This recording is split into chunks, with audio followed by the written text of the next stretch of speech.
नमस्कार दोस्तों, आज हम बात करते हैं RSC के चैप्टर नंबर 5 में, जिसका नाम है वित्तीय साक्षरता एवं डिजिटल भुगतान के अनुप्रयोग। तो दोस्तों, बिना टाइम वेस्ट करे आगे बढ़ते हैं और आज हम बात करेंगे। इसमें पहले क्वेश्चन जो आपको दिया गया है वो है, कौन सा डिजिटल भुगतान प्लेटफॉर्म अब खरीदे बाद में भुगतान करें अवधारणा से जुड़ा हुआ है। तो इसमें आपको 4 ऑप्शन दिया गया है। जेली, दूसरा दिया गया है वेमनो, और सॉफ्टवेयर पे, ऑप्टर पे, और चौथा दिया गया है उपरोक्त में से कोई नहीं। तो इसका आंसर जो है वो आपका रहेगा हाफ्टर पे। इसका आंसर क्या रहेगा? हाफ्टर पे। तो दोस्तों, इसके ऊपर शुरुआत करते हैं। तो इसका पहला क्वेश्चन का जो आपका जो आंसर जो है वो रहेगा आपका हाफ्टर पे। तो इसका सही आंसर क्या रहेगा? हाफ्टर पे।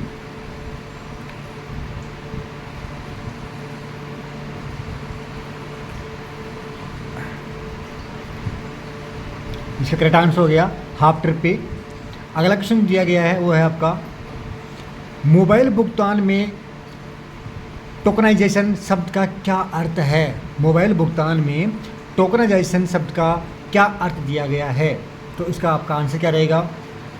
भौतिक मुद्रा को डिजिटल मुद्रा में परिवर्तन करना, या क्रेडिट कार्ड के वर्चुअल रिप्रेजेंटेशन बनाना, या संवेदन भुगतान जानकारी को एन्क्रिप्ट करना, या फिर MFC का उपयोग करके संपर्क रहित लेन देन करना। तो इसका आंसर क्या रहेगा? तो उसका आंसर रहेगा वो रहेगा संवेदन भुगतान जानकारी को एन्क्रिप्ट करना। तो इसका सही आंसर क्या रहेगा? सी ऑप्शन रहेगा। आगे बढ़ते हैं। अगला क्वेश्चन दिया गया है वो है, कौन सी डिजिटल भुगतान विधि में सामान्यतया लेन देन के लिए QR कोड को स्कैन करना शामिल होता है? कौन सी डिजिटल भुगतान विधि में सामान्यतः लेन देन के लिए क्या करते हैं? QR कोड को स्कैन करना शामिल है। तो इसका आंसर क्या रहेगा? QR कोड भुगतान करना, मोबाइल बैंकिंग करना, A और B दोनों, या फिर उपरोक्त में से कोई नहीं।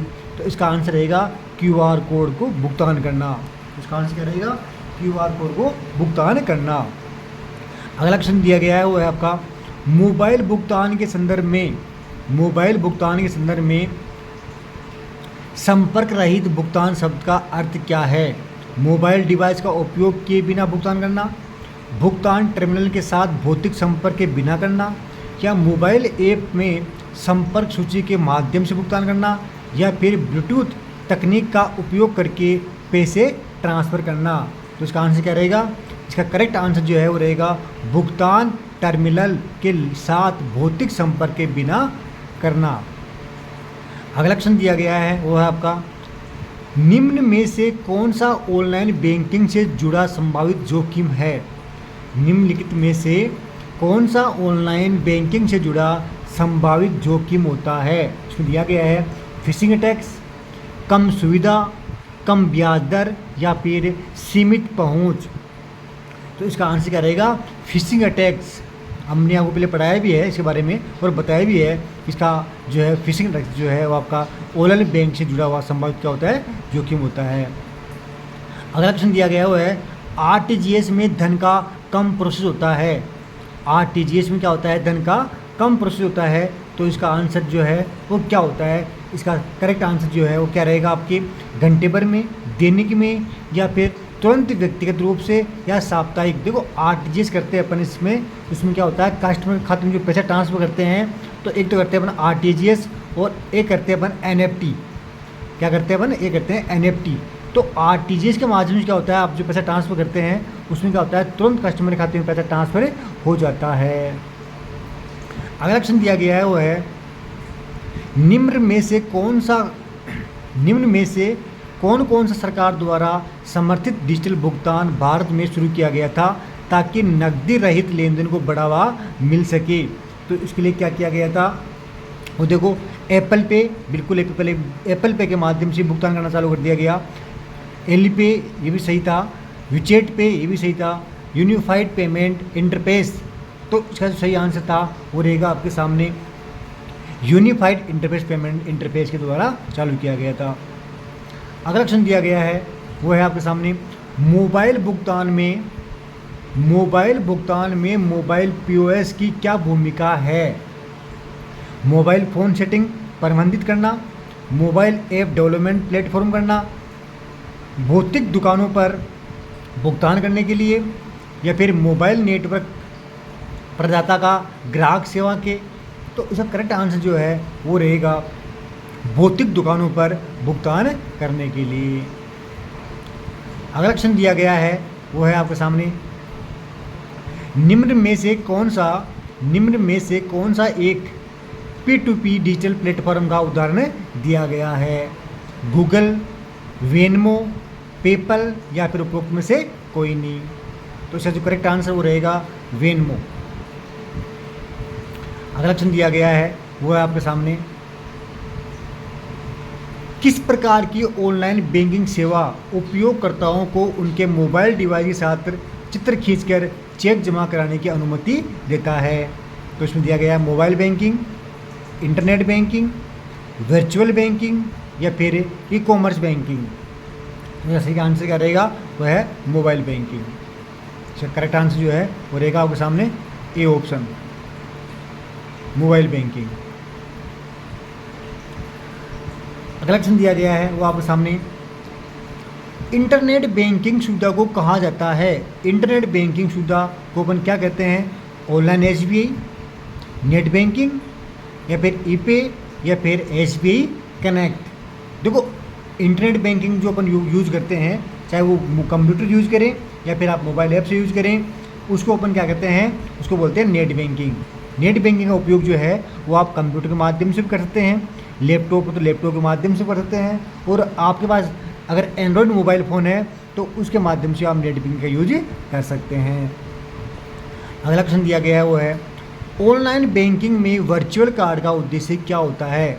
ऑनलाइन बैंकिंग जो यूज़ करते हैं उसमें वर्चुअल कार्ड जो होता है उसका क्या उपयोग होता है? ऑनलाइन खरीदारी के लिए भौतिक क्रेडिट कार्ड, सुरक्षित लेन देन के लिए एक अस्थायी डिस्पोज, या फिर पारंपरिक बैंक कार्ड का डिजिटल रिप्रेजेंट करना, या फिर एक कार्ड जिसका प्रयोग विशेष से आभासी वास करना। तो देखो इसका करेक्ट आंसर जो है वो रहेगा आपका पारंपरिक बैंक कार्ड का डिजिटल रिप्रेजेंट करना। तो इसका करेक्ट आंसर क्या हो गया? सी ऑप्शन रह गया।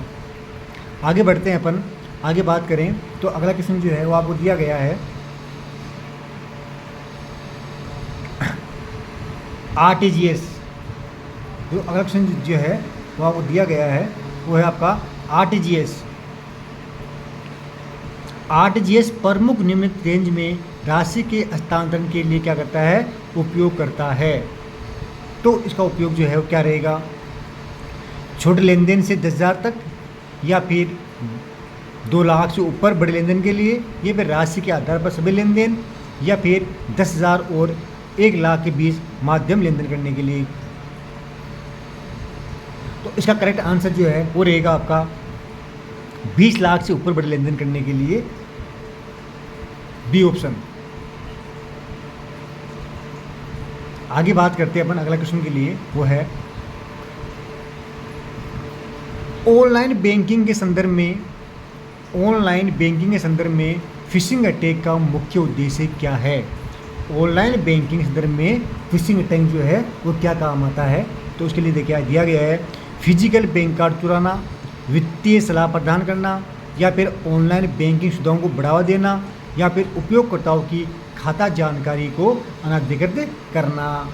तो इसका करेक्ट आंसर जो है वो रहेगा आपके सामने उपयोगकर्ताओं की खाता जानकारी को अनधिकृत करना।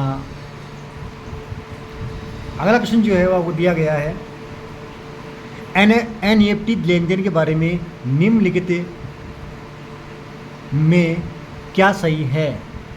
तो आपको दिया गया है, ए ऑप्शन दिया गया है कि वास्तविक समय में प्रोसेस करते होते हैं, या में दिन भर में सेटलमेंट टाइम होता है, या वे केवल सप्ताह के दोनों पर ऑपरेट करते हैं, या फिर यह अधिकतम लेन देन तक क्या होता है? सीमित रहते हैं।